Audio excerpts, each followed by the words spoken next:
Well, they did it to me. You had a big lunch you guys had. I'm under a lot of stress here to try to keep everybody awake. But if you stay awake, I can guarantee that you'll be able to take something away and take it back to your farm and make yourself more profitable and more successful.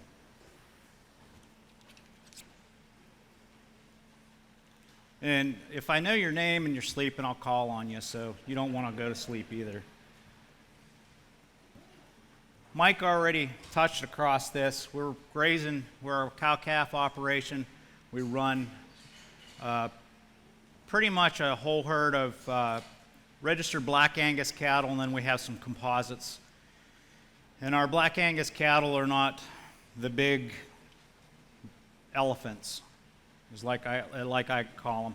They used to be elephants. We had some cows that we shipped to the sale barn that weighed over 1,900 pounds. And we found out quickly that those 1,900-pound cows didn't work for us. And we've taken the frame score down. Our frame score's below 4. We have a lot of cows that are registered Black Angus cattle that are in the 1,000-pound range and 1,100-pound range. 1,100-pound range is pretty good for taking a frame score cow 5-6 and bringing her down to a 3-4. And, you know, just a little no time. We have equine, and they're pretty much for pleasure. My family and I, we do a lot of riding in the mountains. I'm just south of the Allegheny National Forest, and we go up and we'll spend weekends, and in the summertime we'll go up and take weeks on end and go out and ride across the Allegheny National Forest. We have a flock of sheep, a small flock of sheep. We only have 28 sheep right now. We used to have 220. That was back when my children were small, so it was too much for me. I'm just kind of like a one-man show, or was a one-man show. As my kids are getting older, they're managing them. My daughter manages the sheep, and she told me here a couple weeks ago, she said that, Dad, 20 sheep's not quite enough to get done what I want to get done. We need to increase that to 60 to 80 sheep. Said, okay, because she's taking care of them. I don't even look at the sheep unless she has a problem. Or if she wants, I don't even look at the fields. Both of my kids are able to go out and look at a field and know what it needs. 10. She moves them every day. And my son, he takes care of the hogs, and then when the hogs go to process, we have hogs through the summertime, and then when they go to process, he takes care of the cattle more often. He's a cowman, and that's what he's doing today. I'll have a picture of my kids tomorrow on a PowerPoint. They texted me a picture this morning with the big thumbs up in the cow field. So, okay, this is a basic overview of my farm. It's a 30-second tour. You can see everything's green there. We have one area where the hogs is at. I'm struggling with my hogs, tearing things up, even if I move them on a fast base. But you can see everything's green. 80% of my farm is in stockpile this year. We're running between 85 and 90 animal units. We've been doing this for a number of years, and we could have easily added another 15 to 20 animal units. And you can see the cows there. They're in the lower part there. Nice shiny black cows. They're in 12-foot tall sorghum Sudan grass. This here is the maps of my farm. We have a lot of infrastructure. And I don't think you need this much infrastructure to do a good job. And actually, you can probably do a better job with less infrastructure. We have 41 paddocks there. We have a 6-wire perimeter fence that will hold the sheep in. And then we have an additional 12,000 feet of water line. 8,000 feet is buried, and there's 4,000 feet above ground. And what I would do different on this farm here, if I had to do it all over, I wouldn't have any interior fence. The interior fence kind of hinders you a little bit in your flexibility in your grazing. When you go into a paddock, now, you know, we're still using temporary fencing here. We're splitting our farm down into a minimum of 600 paddocks throughout the year and as many as 1,500 paddocks So, we're moving, the cows move on an average of twice a day, anywhere from, we move them up to 9 times a day. Now, this is some of the stuff as I talk to folks. These are things that the definitions that people don't understand. And it wasn't so long that I didn't know, and I'm sure Greg and Alan, they weren't born with, what's an animal unit? So an animal unit is 1,000 pounds of animal. It doesn't matter if you have 10 sheep that weigh 100 pounds, 2 calves that weigh 500 pounds, or 2 1,500-pound cows will make 3 animal units. 1 grazing day is the amount of forage the animal consumes in 1 day. Stockpiled forages is forages that are allowed to accumulate out in the field for later use. Carrying capacity. This here is the tough one that a lot of beginners and experienced folks have troubles with. It's the maximum amount of stock that you can have for your acreage. On our farm, our carrying capacity, and it's actually higher, but we've been running a carrying capacity of 1 animal unit per 1.62 acres for over 300 days a year. And in my area, that is very, very good. On average, working with the NRCS, I've worked extensively with the NRCS for the past, since 2011, I guess it's been. I've been working with the NRCS. And he told me that if I could get 1 animal unit per 2 acres for 260 days, I would be doing really, really good. So we've far exceeded that, and we could, as I said before, we could put another 15 to 20 animal units on the farm without any problems. Now, strip grazing, I don't do a lot of strip grazing. I usually back fence everything unless it's freezing out, and then we'll start at a hydrant to where I could get flowable water to the cows, and then we work from the hydrant and we'll strip graze across. I like to back fence everything. I like to put impact onto the soil, get on and get off, and rest it. So how are we going to get to that 300-plus day grazing? Your carrying capacity is a big thing. You're not going to be able to go 300-plus days if you have 40 cows on 20 acres. It's just not happening. You're going to have to supplement. An animal unit eats approximately 4.5 tons of forage every year. 4.5 tons of forage, so your fields have to produce at least 4.5 tons, and then in the adaptive grazing, you want to put back to the soil, and for myself, I like to put back at least 50%. Sometimes I'll put back 90%, depends on what we're doing. You got to be flexible. You don't have the recipe. As Alan and Greg talked about earlier, I think Alan was talking about the recipe, and I'm like, darn it, I was going to talk about that. The lower input, it's going to require a lot more management. I know people don't like to hear the word management, but once you change the mindset, it's a lot more fun to manage and take your cows out and see what you can do with them. We set goals, and we're going to look at some of the goals that I set years prior to. We want to keep things simple. Planning. I'm planning for next year already. I'm looking for next year's stockpile. We got, this year's already in the bag. I got what I got, and that's how it's going to be. And we have over 250 tons of stockpiled forage on our farm today. And of course, we need to keep things low stress. Coming down here, I've seen a lot of this. This here was my farm in 2008, 2009. I didn't like it, but I didn't know how to fix it. So I called the NRCS out, and I got lucky. My NRCS grazing specialist was knowledgeable to the adaptive grazing. He didn't set a specific recipe, but whenever he came out, he suggested that I move my cows once a day. To me, that was, no, that's not happening. And whenever I first started, my wife and I, it took us an hour and a half a day to move those cows once a day.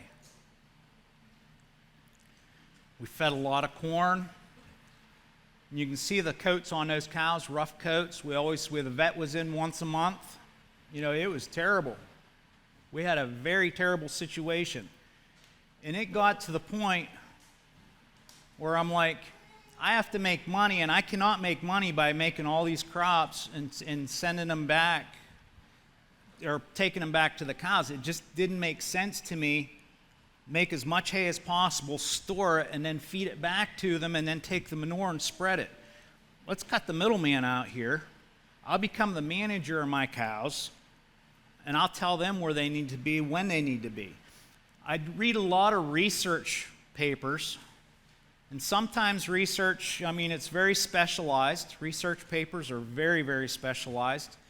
But I've come across a lot of cow-calf operations. This is the one that really drove things home for me, and pretty much all of them say the same thing. Your stored feed cost is the most expensive thing on your farm. And then next is your depreciation. So in my way of thinking, is that if you're using a lot of fossil fuel or if you have a lot of iron, it's potentially costing you too much money. So whenever I read this, I started selling equipment. You know, that was the only way I was going to become profitable on my farm. 2011, we had 120 grazing days. We would go out and we'd cut a load of forage for those cows every day. And they still weren't getting what they needed. And we purchased 3,500 gallons of diesel fuel. And from 2016 on, since we've got rid of all that equipment, we stopped making hay, we doubled the carrying capacity on the farm. Sure, I'm moving the cows twice to 9 times a day, but you can be very, very efficient when you go out there to move those cows and those livestock. I can move my cows 4 times a day, drive 1 mile to those cows, set that fence, tear that fence out, move the cows, and I keep water in the paddock with the cows, and it only takes me an hour and a half a day now to do that. Now, sure, there is some days, whenever we're out there, we don't have a set recipe that we're going through the farm in a specific manner. We take the livestock where they need to be on each specific field at any given time. So if we're on one side of the farm and the cows are needed on the other side of the farm, that's where they're going. That's just the way it is. We set alleyways, do whatever you need to do. It's a mile run from one side of my farm to the other, but the benefit will far outweigh the time it took you to move those livestock to that area. So let's break this down. 2014, 15, and 16, I never quite made 300 grazing days. Why do you suppose that is? I set my goal for 300 days. My goal was to graze my livestock for 300 days. You need to set your goals just out of reach. So in 2016, it was kind of an embarrassing moment whenever I realized that. It was the fall of 2016. I'm like, duh.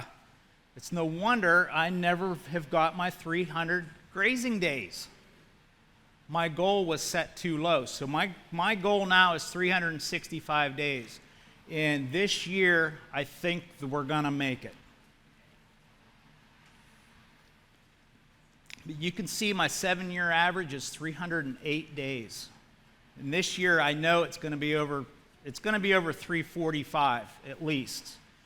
And the only thing that's going to screw that up is weather. If the snow gets too deep or if we have too much ice, we can graze in almost any wet weather condition possible. We can have 6 inches of rain today and be out there grazing and not screwing anything up. Improve pasture. Your livestock eat to survive. As a manager's job, you need to know when to begin grazing an area, how fast to graze that area, how long to graze that area. We may only be in there for minutes to hours.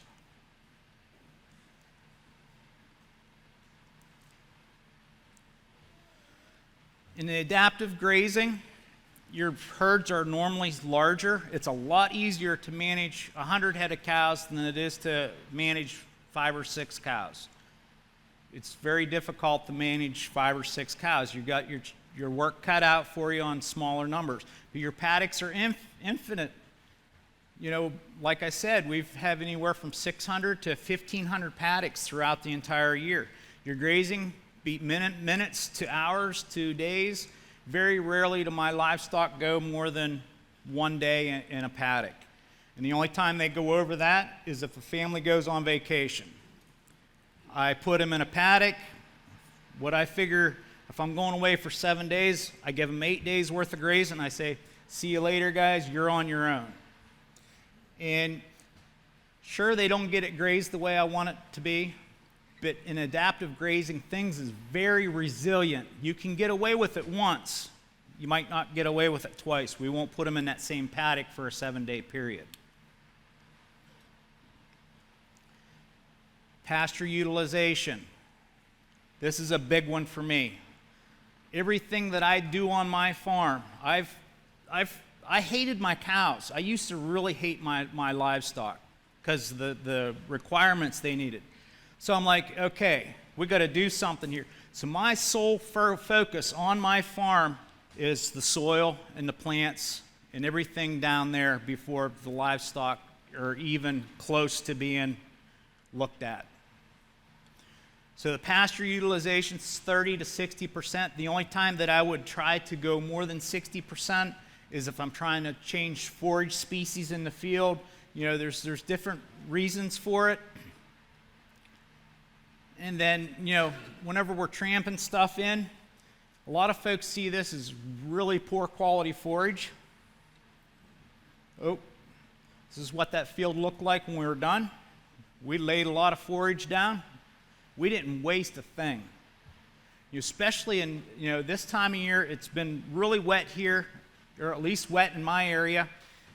If we lay this down, we're protecting that soil in the dry part of the year, and you know, our soil temperatures aren't going to raise up high and stop the growth of our plants.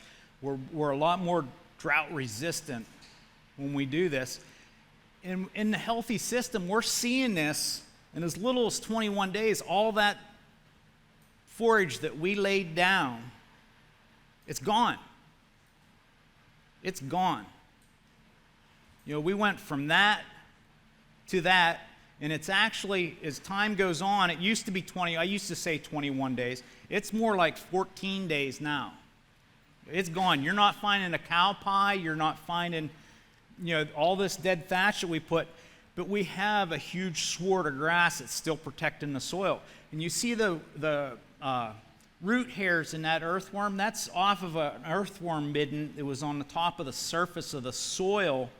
All those little root hairs are actually up. You pull that sward back, and that's all you see is just a mass of roots. It's simply amazing.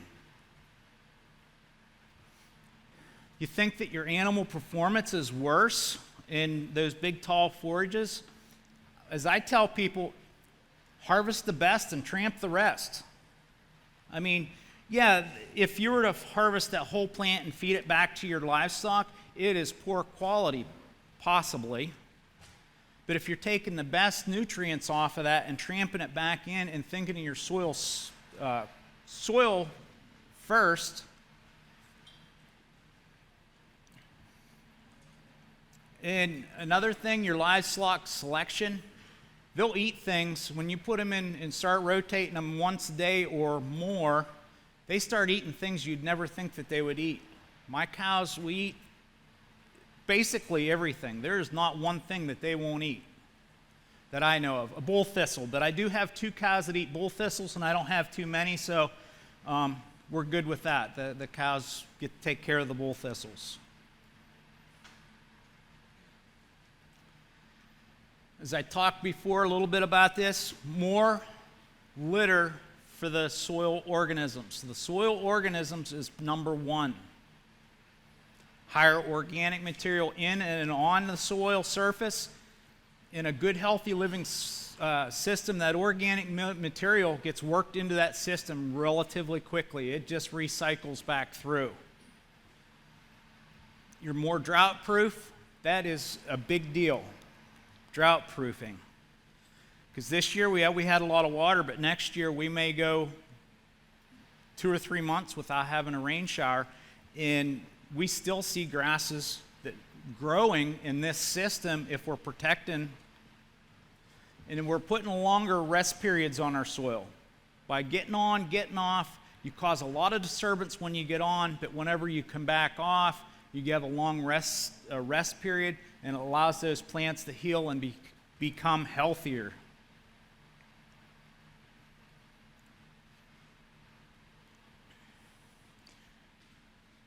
The more livestock search for food, the less intake they have. I've read some research. A cow will only graze for 8 hours a day. It doesn't matter if she's full or not, she's going to graze for 8 hours a day. So why don't we put as much forage as we can in front of her, let her get her gut filled up, than have to search around for just a little bit of... And this picture here was taken in March. That's growth on fescue. Your animal performance is a lot better. There's a lot of indicators that we can look for. You know, happy lines, that's a sign of they're getting enough energy. That's the fat deposits under the skin where it looks like you've raked the hair backwards. The manure pats, you can check the pH in their urine to know whether or not they're getting the right protein levels.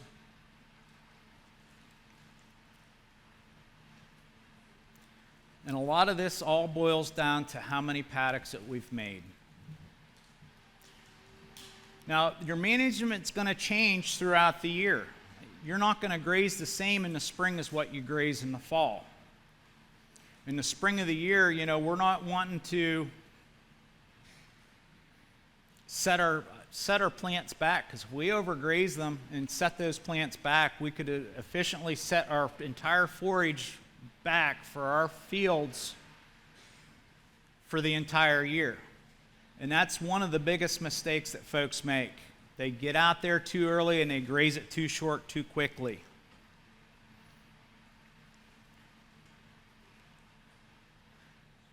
You're going to have a better, faster spring green up.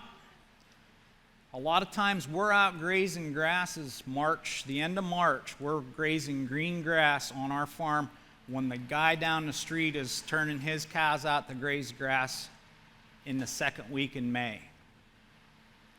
So we're out there a lot quicker. Now we're not out there, I still have to be careful or I can really screw things up, and that's where your stockpile comes in play. You need to have that stockpile that you can get those livestock on, and you know, because it's a kind of a tricky balance. Now this time of year, if we go into, we've been grazing warm season perennials and annuals for the last 70 days. So all our cool season grasses have been stockpiling. If we go into a cool season grass field, like I moved cows to be easier for my son, they're on a cool season grass field, I try to harvest as much as I can this time of year, but we're still not overgrazing it.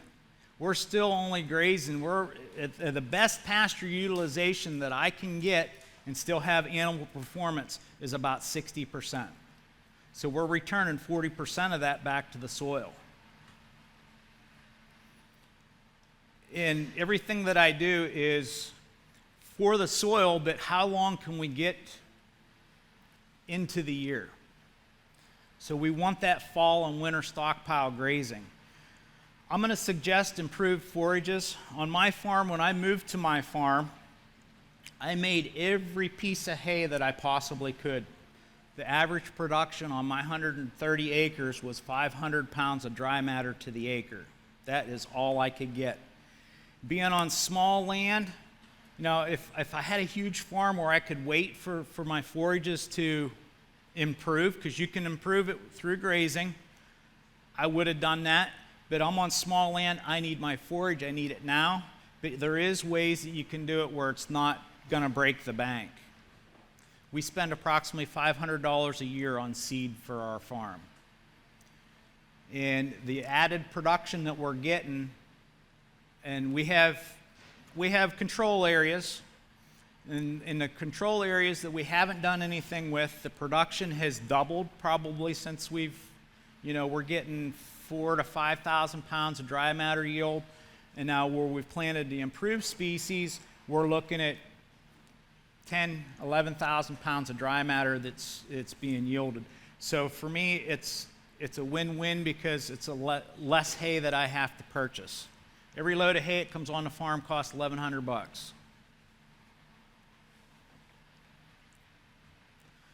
This year was another game-changing deal for me. It was back when I was making hay. I was coming across the fescue field. The cows was giving me a bunch of trouble. They were the managers back then. They mooed and I jumped. They told me when and where basically they could be.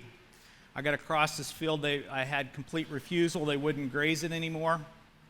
So I moved them out of there, moved them into a nice lush green field that had 40 days of rest on it, and they were happy. So I made the hay on the rest of that. This is what we come up with. I routinely walk my farm just to see what's going on out there. And we tried to keep our stubble height high. We took it down to 5 inches. When we come back, we had a total of 3 inches of regrowth in 10 days on the side that we hayed. And we had 7 inches of regrowth on the side that we didn't hay. There was a lot of things that happened there. Whenever we baled the hay, we took a lot of the insects. We opened that soil surface up to where the moisture could dry out of it quickly. It got dry. And we could see that line in that field for 2 years after that. We efficiently pulled those nutrients away from that field. But that field with those 4 inches, we gained an extra 800 pounds of dry matter yield in 10 days just by grazing it. The next 3 slides are the same because to me it's very, very important to keep those roots as healthy and those plants as healthy as possible. We know that if we remove so much of the canopy, the plant roots are going to die off. This is the same slide, just a different way of looking at it. And then I just come across this one here, and it really makes a lot of sense. If we take 50% or more of our biomass off the plants, we're going to slow those roots growth down by 3 to 4%. If we take more than that, say 70%, 50% of those roots are going to stop growing for 17-day period. So if we keep grazing that down to 70% for a period of 3 times throughout the year, we're going to lose 45 plus days where the plant roots are not growing. That is a long period of time in our short growing seasons. Here's some of the roots that I like to call this center picture, the wall of roots.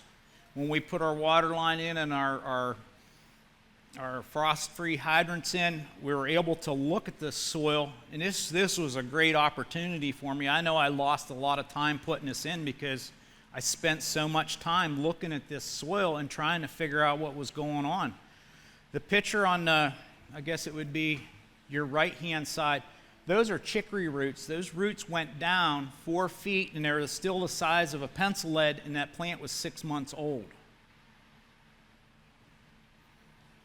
How much extra nutrients and water are those actually absorbing and bringing up to the top? Because some of the plants, different plants have, doing forage testing, we figured out that different plants like cup plant, we have cup plant, it's a native plant on our farm, it's 3.4% calcium. The New England asters, we plant New England asters on the farm, it's high in zinc and magnesium. So whenever that plant comes up, are we creating some partnerships? I'm sure we are. We're creating partnerships for those plants to share those nutrients, and maybe the cup plant needs a little zinc or a little magnesium, and the New England aster, maybe it needs a little calcium that the cup plant brought up. Greg already talked about when we should start grazing. When do we stop grazing an area? Before the plants regrow. Some of this information came from the NRCS. On our farm now, I don't recommend any more than 24-hour period. I can show you orchard grass that's grown an inch in 24-hour period, especially when it's revved up and growing. So the livestock are going to go back and nip those candy bars off the top, and then we're setting our plants back.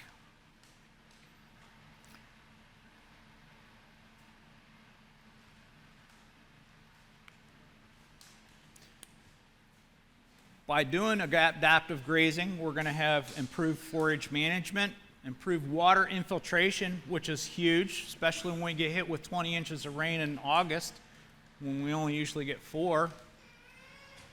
We see the best water infiltration in our native warm season grass fields. We've seen as high as 60 inches in some of our fields, and whenever we went into those fields, doing the water infiltration test going into those fields, we were only getting 10 inches an hour. And in certain areas on the farm, we had less than an inch of water infiltration. In the cool season grasses, they don't water infiltrate as good as the natives, but we're up to around 10 to 15 inches of water infiltration on what's considered wetland soil. 40% of my farm is wetland soil, not recommended for agricultural use. But we get 6 inches of rain. There's only one field on my farm that I cannot be on anymore. What used to be, if I get a quarter of an inch of rain, I was headed for high ground, and high ground quick. And if I screwed up during the night, the cows would have her pugged to their knees by morning. I don't worry about it anymore. With those huge roots and those huge root systems, another plus to that is I like to look at it as a geotextile fabric. It helps keep those livestock out of the ground. It's not the first time that they step on it, it's whenever they keep stepping on it repeatedly is where you have the problem. And you can reduce some of that pugging just by the way you shape your paddocks. The squarer the paddock, the less foot traffic you're going to have. The longer, narrower paddock, the more foot traffic you're going to have. And if you have a weed problem, make your paddocks long and narrow. We're going to take care of a lot of those weed issues. This is approximately what 300,000 pounds of stock density looks like. But what's really neat about upping the stock density is the competition. After a while, those livestock, they'll go shoulder to shoulder and work across the field. I don't know if anybody watches my Facebook videos that I post just about daily. I put a lot of time lapses up. It's really cool to watch these cows in time lapses. They go through the field in waves. It's almost like a school of fish going through these fields. They'll go out of picture and then they come back in picture, and they're just all moving together in unison as one. Soil nutrient recycling. This is probably one of my biggest. I need to get those nutrients recycled as evenly as possible back on the soil. We've bred our cattle so they're very shade tolerant. Black cattle, I can keep my cattle safely in 97 degrees full sun and not need shade. We've called the cows that I've had to take back to shade, the ones that heat stress and go back to shade. So we're able to stay out there. And if I have a string of 90-some degree days, we rarely have 100-degree days. The last one I remember was in 1989, July 4th. I was baling hay and it was 104 degrees. But if I have them out in full sun, I can efficiently distribute those nutrients. If I give them an option to go back to shade, they're going to go back to shade, and we're going to move those nutrients back into the woods.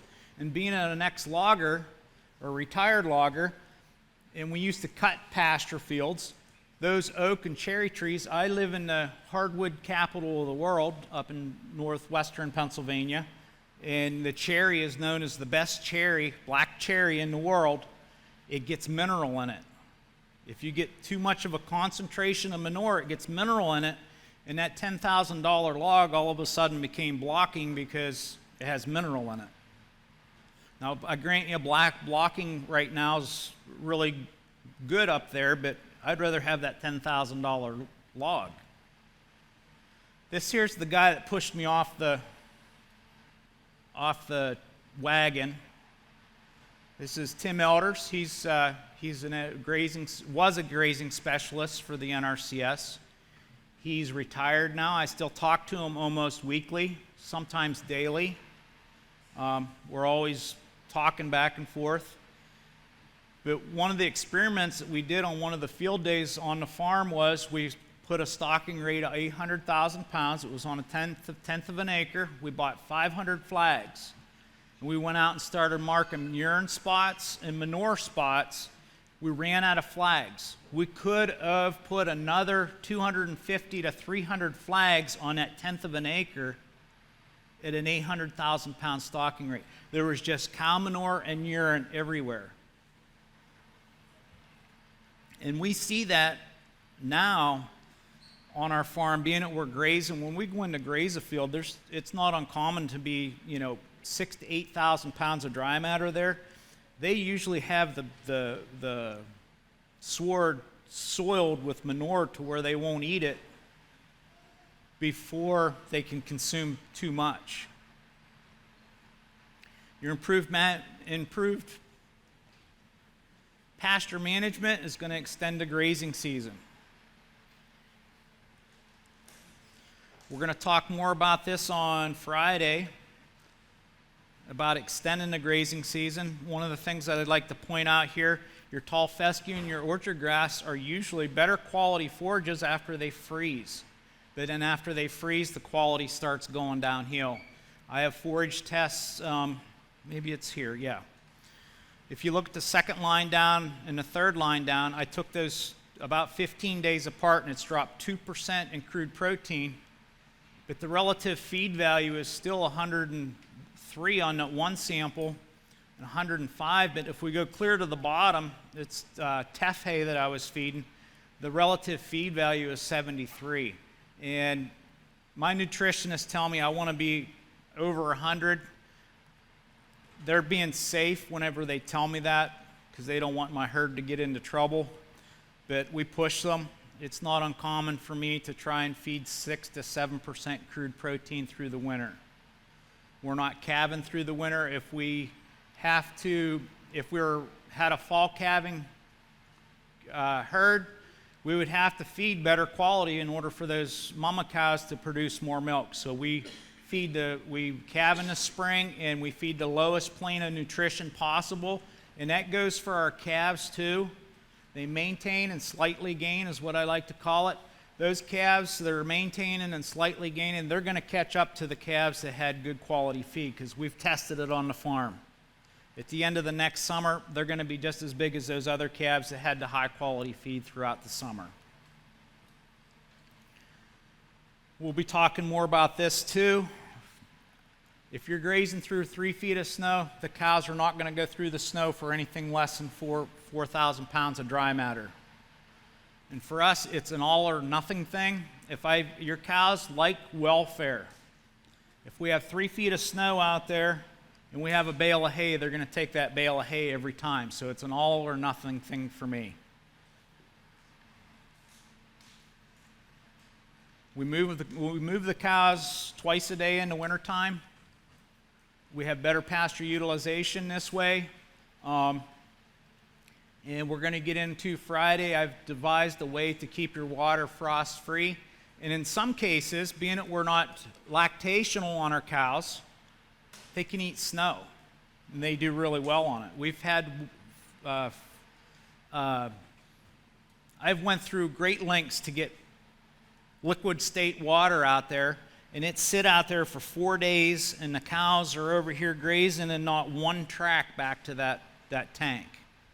That happens quite frequently.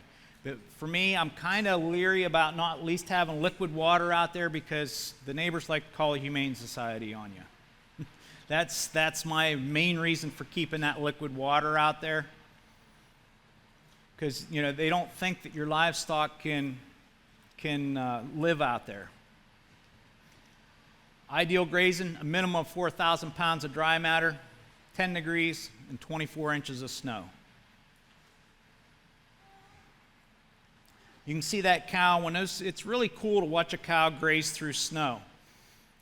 They stick their nose and they just make a little circle until they get down. They corkscrew down to the bottom. They'll graze a 3-foot circle area. They'll pick up and they'll go to the next area. And then that actually leaves that grass open for the calves. The calves come in. You'll get 2 or 3 calves come in where them mama cows were. And she's off someplace else burrowing a hole. It's really cool. And then if we have hard pack ice, which is pretty common in my area, we'll get 2 feet of snow, then it'll go to 40 degrees, and then it will get, maybe 12 inches of hard pack crust. Well, the stockpile, the snow will lay on top of that stockpile, and that snow will actually be about that far off the ground. It'll be about 6 to 8 inches off the ground. The snow lays on top, and then we have this hard crust of ice. The cows have no problems getting through that ice. They weigh 1,000 pounds. They break that up, and I've seen cows, take sections 4 feet wide, 6 feet long, and just literally push them out of the way. And whenever they do that, they clear one heck of a section of grass. One of the problems that we have, though, is with those big chunks of ice, they like to push them up into the center, and I've had them push it up so high to the electric fence the cows can step over. But you go in where they were grazing, it's down. It's flat, but they push windrows of snow up.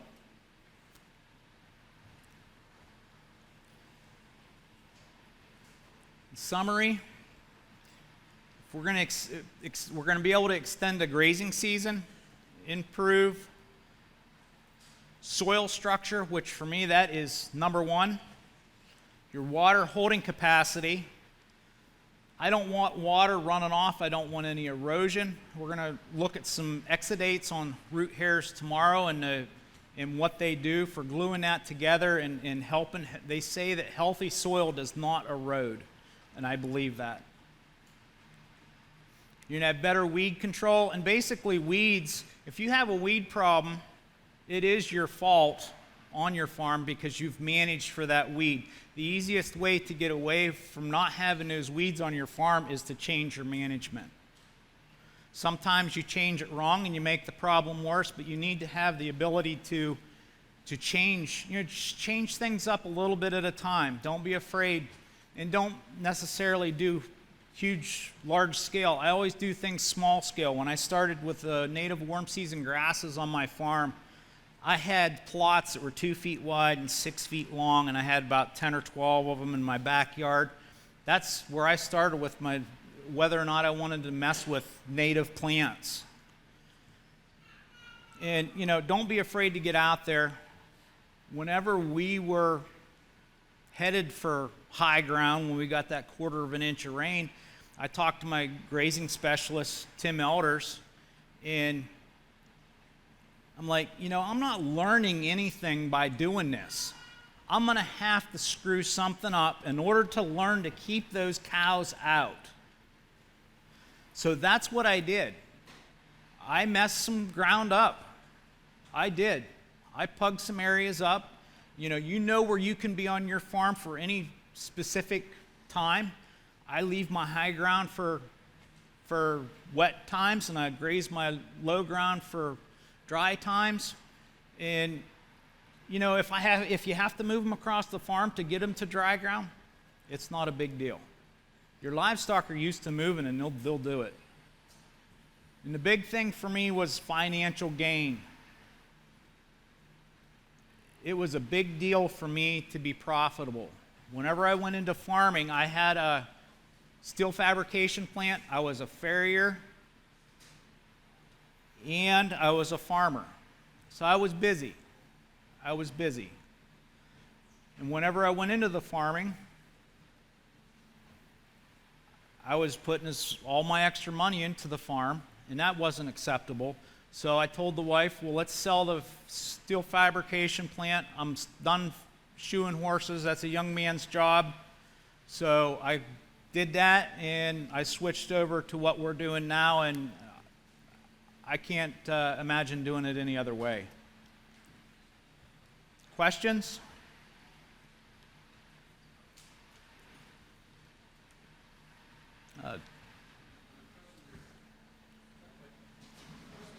With your cattle's ability to go through 2 feet of snow. Excuse me? I'm impressed with your cow's ability to go through 2 feet of snow to forage in the wintertime. Yes. Do you think is that a genetic trait or is that a learned trait on your I think farm? Have you culled for that? It's a learned trait. It's a learned trait. When I first did it, and whenever we first started grazing through the snow, we would take the cows out there and they would stand there and bawl because they didn't realize that there was stuff underneath that snow. And at that time, we would take them out for a half a day, and then we would bring them back into sacrifice area and feed hay. And then eventually they caught on, and it's like, you know, they got it figured out. And it takes a little bit for the calves to figure it out, and that's why it's important for them moms to push that snow out for the calves to get in to graze. Greg? Yeah, on your winter water, when you do water them, not just using snow, what is your winter water source? When I'm using water? Yeah, in the wintertime, how do you keep it from freezing? My winter water source is pretty interesting. This is something that I've worked on for a long time. There's a lot of geothermal fixed watering points that they put into the ground. I never wanted to spend $1,000 to put one of those in. So I worked with I have hydrants. I got 37 hydrants on my farm. So what I did is I learned, growing up in an old farmhouse, you leave the water run a little bit. The water don't freeze at night in those old farmhouses. So I'm thinking, I have a brass valve that in the front of the brass valve you can drill a hole, put a needle valve in that brass valve on the pressure side, and I just turn that on just a little bit. We run about 50 gallons of water a day, and then I have a 50-gallon stock tank, and then I have bubble wrap on the outside of that, and then I have it coated with another wrap of 55-gallon drum and to protect that bubble wrap, because your cows love to eat bubble wrap. Ask me how I know. And then the water hose, I put foam insulation, and you can get about 15 feet away from that water hydrant. And I have friends up in Canada that have adopted this, and they've tested it to 24 below zero, and no freeze-ups. It works very well, and it's very, very cheap. I mean, very, very cheap. So, and that gives me the ability, having all those water hydrants, I can move that to as soon as the cows get to the next water hydrant, I can move that tank, and I can keep those nutrients more distributed. That's the only time of year that we do strip graze is whenever it's freezing out, and it's just because of water. Now, if the cows are able to take snow and I'm kind of headed back where the neighbors aren't going to see me, that's where the cows will be without water.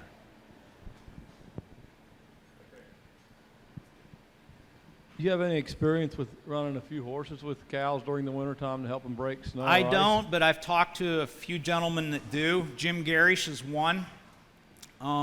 They say one horse will break the snow open for 10 cows. Out west, it's a pretty common practice to run your horses with your cows in the wintertime. Horses are more efficient at pawing that snow away, and they say that one horse will open enough stockpile for 10 cows in a day.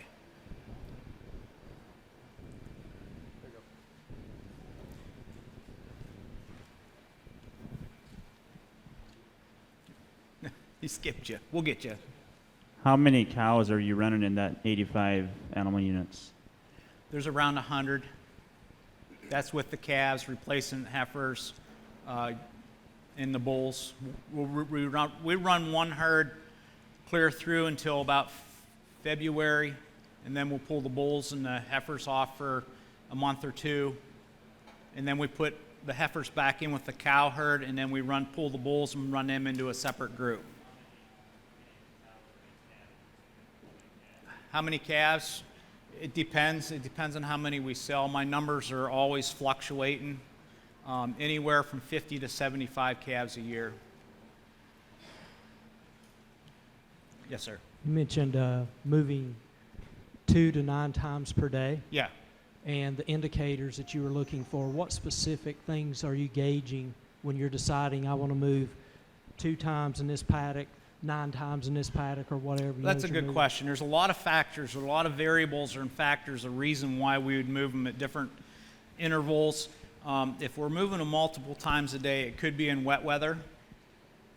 One of the practices that I have on the farm, now that we have a good water infiltration, is as soon as it quits raining, I'll go out and move the cows, because when we move them into that new paddock, there's no mud. That soil is dry because the water infiltrated. Doing some research with Penn State University, we found whenever the cows are grazing, they actually seal the pores in the surface of the soil for a short period of time. And that water lays a little bit more so on the surface of the soil, so that can create mud. Another reason for moving them 9 times a day. Say we have a poor quality field, and we might want to change the species in there. Say we've been moving a couple times a day for the last couple years and nothing's really changed in it. We want to boost production in that field. We're going to be able to have a better nutrient distribution. So our manure and our urine's going to be, moving them multiple times a day. Now, moving them twice a day, it's just usually in fields that are doing awesome, which we have that happen quite frequently now. So we're not moving quite as frequently as we did, but we change it up. You can't do the same thing over and over and over. Got a quick question. So I have horses like you do, and my horses, they don't contribute much beneficially to the land. They pretty much will stand in one spot and devastate it and won't go in the shade barn. I can give them all the shade in the world. They'll stand in the sun.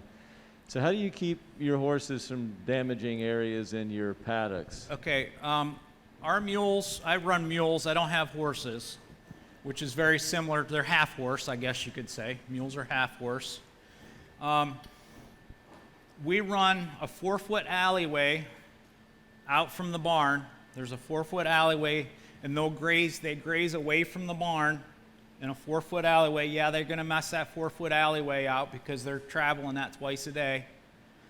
We let them out at night, we bring them back, and they stand in the barn all day long without any hay. Because we found in the better quality forages that they're in, they're going to get fat on you. So we bring them in, we don't feed it, we give them a handful of grain in the daytime, and then my kids, they cut them out, they actually we rotational graze the mules just like we would the cows, with the exception of an alleyway back to the barn so we can get them back.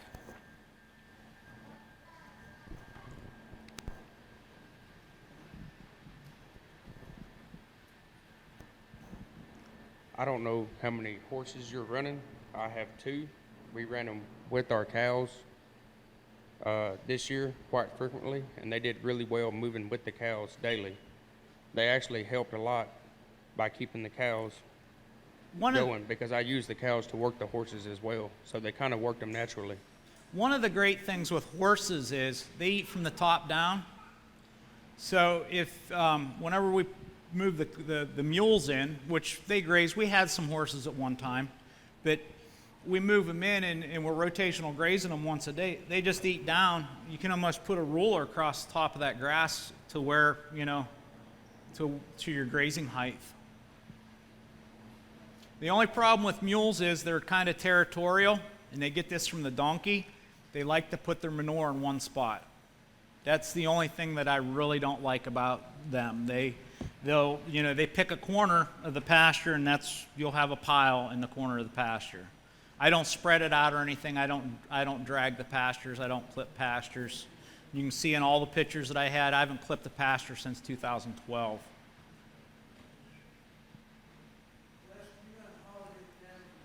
Hold on a second, John. He's going to bring the.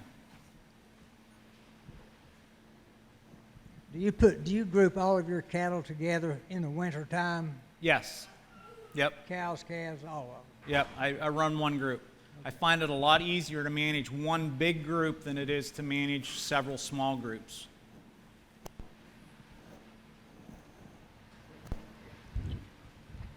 Lots of questions. Good. That's what I like.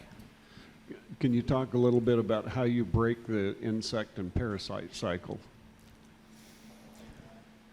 There's a lot of different ways that you're going to break insect and parasite cycles. As your grass gets higher quality, just for demonstration purposes, your brick layers or your sugar levels come up higher in your grasses. They improve in quality. Grasshoppers don't have a pancreas, so they can't eat that. It'll kill them. Your insects are going to be smaller, or your insect levels are going to be smaller. But one of the ways that you're breaking that cycle is the birds. You're going to have huge flocks of birds in amongst your cows. Foxes, we have foxes in there. We have moles. We have thousands of moles. They love to eat insects. And then plus, in all my pastures anymore, I'm putting forbs and native forbs, flowers, and legumes to encourage my predatorial insects to come in and prey on, say, our crickets, our grasshoppers, and things that are not normally thought of as good for our grazing system. But we have thousands of them. I mean, it is what it is. You might have said this. I have two little tiny distractions with me, but Could you speak up, please? yeah.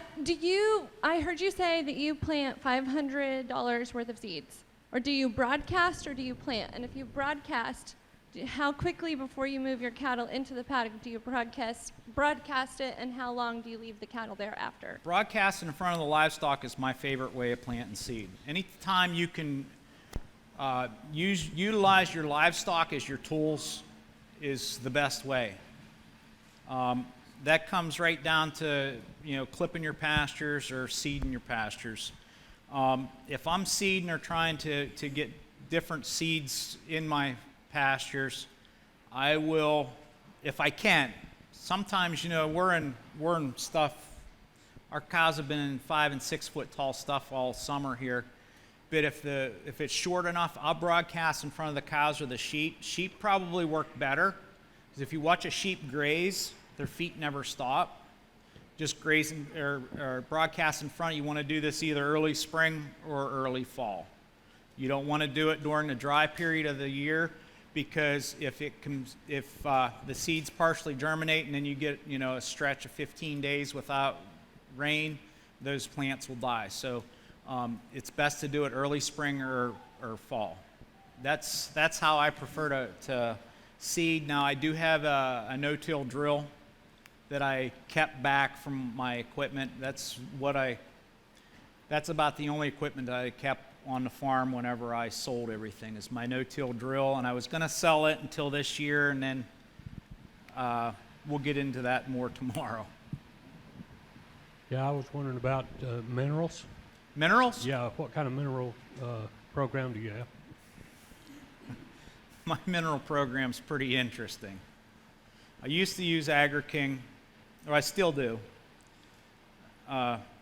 We'd take forage samples, send them in. They would look for the deficiencies in the grass, and then they would spit back what I need to mix.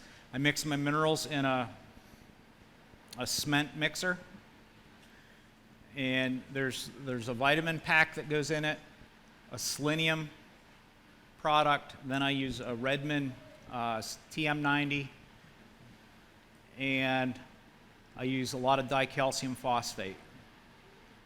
And I'll mix those up to whatever whatever I need. Usually it's a bag of salt, a bag of dicalcium phosphate, and then it's a little bit of selenium and a little bit of this vitamin. And I'll put it in a 2.5 gallon bucket. And if it's dry out, I just dump it out on the ground. I know how much the livestock are consuming, so that's how much they get for that day's time. Because if I'm moving them multiple times a day, it's very difficult to keep that mineral tub in with them. And then if it's wet like it is here now and most of this summer, what I have done is I have, out of making my water tubs, I have all these ends off of my 55 gallon drums. I cut 2 handles in them, and they're about 6 inches deep. I set it beside the water tank, dump the minerals in, and it's nothing fancy or anything like that. And being that we've switched from the high input cow herd, our mineral usage is half as what it used to be. It's half, and it just seems to keep going down every year. They're using less and less and less. I don't think that there's going to be a period of time that we'll never be able to do minerals because of selenium deficiencies and copper deficiencies. That seems to be a problem on my farm. Back when we were in the high input with the large cows, we had 40 cows, and 20 of those calves would be born with white muscle disease, and that's something you do not want to deal with. It's a lot of work. It's no fun.